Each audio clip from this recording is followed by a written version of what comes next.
Traffic ಸಿಗ್ನಲ್ನ battery ಕಳ್ಳತನ ಮಾಡುತ್ತಿದ್ದವರ ಸೆರೆ ಹಿಡಿಯುವಲ್ಲಿ ಪೊಲೀಸರು ಯಶಸ್ವಿಯಾಗಿದ್ದಾರೆ. ಇವರನ್ನ ಬಂಧಿಸಲಾಗಿದೆ. ಬೆಂಗಳೂರಿನ ವಿವಿಪುರಂ ಪೊಲೀಸರು ಮೂವರು ಕಳ್ಳರನ್ನ ಬಂಧಿಸಿದ್ದು, ಬಂಧಿತರನ್ನ 45 ವರ್ಷದ ದೇವ, 21 ವರ್ಷದ ಶಿವರಾಜ್ ಹಾಗೆ 45 ವರ್ಷದ ಮಂಜಾ ಅಂತ ಗುರುತಿಸಲಾಗಿದೆ. ಇನ್ನು ಬಂಧಿತರಿಂದ 14 ಲಕ್ಷ ರೂಪಾಯಿ ಮೌಲ್ಯದ 187 ಬ್ಯಾಟರಿಗಳನ್ನ ಜಪ್ತಿ ಮಾಡಲಾಗಿದೆ.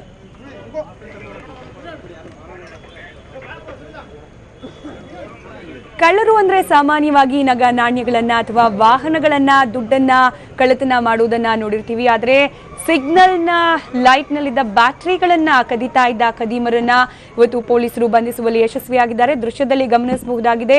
14 ಲಕ್ಷದಷ್ಟು ಬೆಲೆ ಬಾಳುವ 187 ಬ್ಯಾಟರಿಗಳನ್ನ ಈ ಚೋರರು ಕದ್ದಿರ್ತಾರೆ. ಅದನ್ನ ಕೂಡ ಇದೀಗ ಜಪ್ತಿ ಮಾಡಿಕೊಳ್ಳಲಾಗಿದೆ. ಒಂದಲ್ಲ ಎರಡಲ್ಲ, ಬರೋಬ್ಬರಿ 187 ಬ್ಯಾಟರಿಗಳನ್ನ ಇವರು ಕದ್ದಿದ್ದಾದ್ರೂ ಹೇಗೆ, ಎಲ್ಲಿ ಅನ್ನೋದು ನಿಜಕ್ಕೂ ಕೂಡ ಆಶ್ಚರ್ಯಕ್ಕೆ ಕಾರಣವಾಗುತ್ತೆ. ಪ್ರಮುಖವಾಗಿ ಸಿಗ್ನಲ್ ಲೈಟ್ಗಳಲ್ಲಿ ಇರ್ತಾ ಇದ್ದ ಬ್ಯಾಟರಿಯನ್ನ ಇವರು ಕದಿತಾ ಇದ್ರು ಅಂತ ಹೇಳಲಾಗ್ತಾ ಇದೆ. ಪ್ರಕರಣಕ್ಕೆ ಸಂಬಂಧಪಟ್ಟಂತೆ ಈಗಾಗಲೇ ಮೂವರನ್ನ ಪೊಲೀಸರು ವಶಕ್ಕೆ ಪಡೆದುಕೊಂಡಿದ್ದಾರೆ. ಬೆಂಗಳೂರಿನ ವಿವಿಪುರಂ ಪೊಲೀಸರು ಮೂವರು ಖದೀಮರನ್ನ ಬಂಧಿಸಿದ್ದು, ಬಂಧಿತರನ್ನ ದೇವ, ಶಿವರಾಜ್ ಹಾಗೆ ಮಂಜಾ ಅಂತ ಗುರುತಿಸಲಾಗಿದೆ.